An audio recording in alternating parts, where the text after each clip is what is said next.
कति इन्ट्रेस्ट क्या हजुरलाई? तब अब ओ गाइस, अहिले म अन्त्यतिर महेन्द्रनगर आफ्नो घर आइपुगे, जहाँ मेरा माता पिताले मलाई कसैलाई विष्णु स्वरूप सम्झेर कन्यादान गरेका थिए र जहाँ मलाई मेरो सासुआमाले लक्ष्मी स्वरूपा भनेर भित्र्याएकी थिइन्। भोलि नरहरी, माघे सङ्क्रान्तिलाई हाम्रो यतातिर नरहरी पनि भनिन्छ। त्यसको लागि म आज आफ्नो घर आइपुगे। अब अहिले आज एकादशी फलार छ हाम्रो। अब सन्ध्या वन्दन गर्छु, त्यसपछि बाँकीको भोलि बिहानको पनि अपडेट गर्दै म यो भिडियो अपलोड गर्नेवाला छु र म यहाँको दृश्य यहाँहरूलाई देखाउन चाहन्छु। मेरो घरको दृश्य कसरी देखाउँ भने यो भिडियो चाहिँ एउटा यतै मात्र हुन्छ रेकर्डिङले, उता गर्ने चाहिँ मलाई अहिले थाहा भएन। एकछिन है, यो मेरो घरको तोरीबारी, यता करेसाबारी पनि छ, अनि यतापट्टि आँपको बोट, लिचीको बोट लगाएको छु। सानै छ, त्यो बोटहरू देखिँदैन।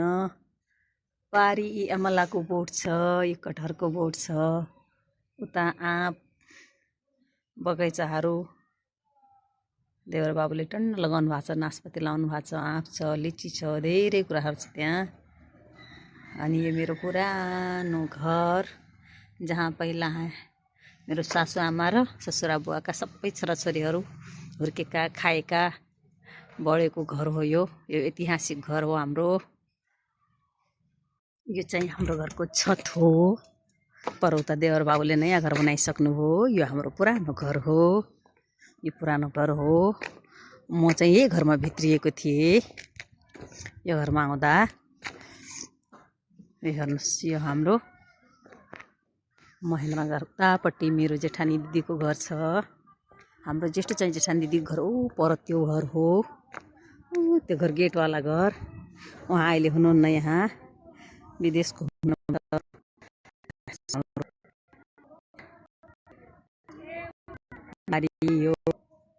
यो चियो बोट हो है, पहाड चिउरीको बोट नै फुल्या छ, जप्प भएको छ।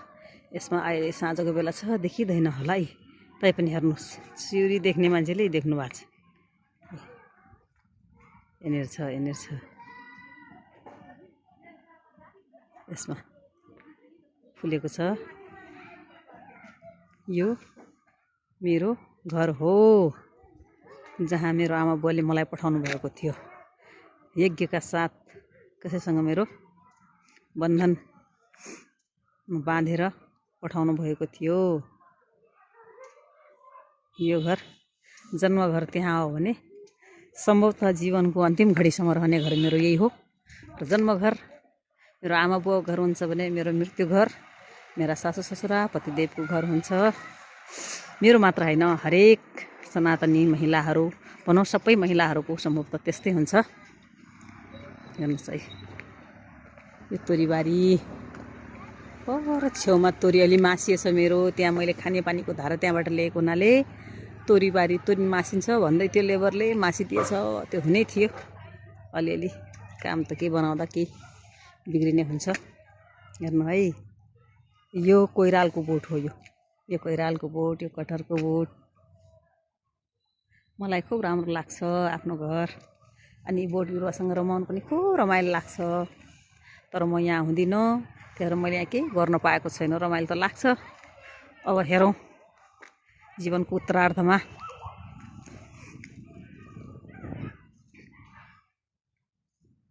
हो। यहाँ मैले आज हाम्रो फलार खाने भनेर ब्रोकाउलीलाई बोइल गरेकी छु। हेरौँ यो ब्रोकाउलीको हाल के छ।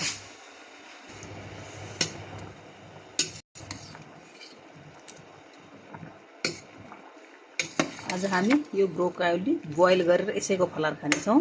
र मैले एउटा बुवाले दिनुभएको पिँडालु थियो, त्यो पिँडालु पनि बोइल गरेकी छु। हेरौँ त्यो बोइल गरेको पिँडालुको कहीँ लाग्छ कि लाग्दैन, त्यो टेस्ट गर्नको लागि हो। तर यो अब रोटी खानेवालाको लागि रोटी पनि बनाउँछु। यो बोइल गरेको ब्रोकाउली, यसलाई बोइल गरेर फलारी बनाउने। यस्तै छ हाम्रो प्राकृतिक खाना। यसमा मैले पिँडालु बोइल गरेको छु। हेर्नुहोस् ठुलो पिँडालु थियो मजाले पाकेछ। यसलाई टेस्ट गर्नुपर्छ पाकेको अलि राम्रोसँग पाकेको छैन। यसलाई एउटा दुईवटा सिटी फेरि लगाउँछु म। ठुलो ठुलो टुक्रा थियो सायद त्यसैले होला नपाकेको। मलाई डर लाग्यो कि कहीँ डढ्छ कि भनेर मैले चाहिँ बन्द गरिदिएँ। अब एकछिन फेरि सिटी लगाउँछु म यसलाई।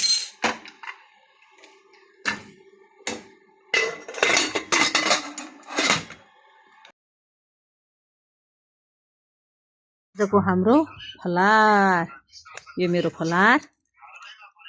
आज यहाँ हामी आगो ताप्दै फलार खाँदैछौँ एकादशीको दिन।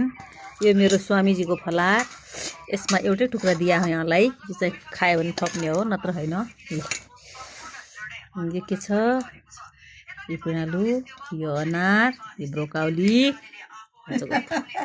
यो आगो। ऊ हाम्रो प्यारी सासु आमा आगो ताप्दै खाना खाएर बस्दै हुनुहुन्छ। यो हाम्रो पुरानो ऐतिहासिक घर, ऐतिहासिक घरको किचन, मेरो पतिदेवको जन्मस्थल। ए घरमा जन्मेका मान्छे कति मजा छ हेर्नुहोस्। यस्तो आनन्दमय लाइफ। म भोलि यो सबै मिलाएर एउटा भिडियो अपलोड गर्नेवाला छु। हजुर सिधै नुन खाने भएपछि मैले ल्याएको छु त्यहाँ, नत्र मैले केमा हालेको छैन नुन है। म चाहिँ नखाने। हम सिधै नुन खानु।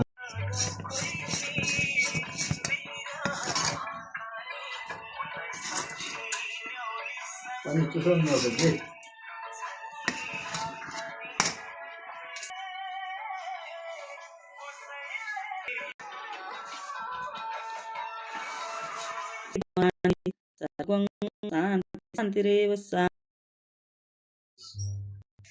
थाली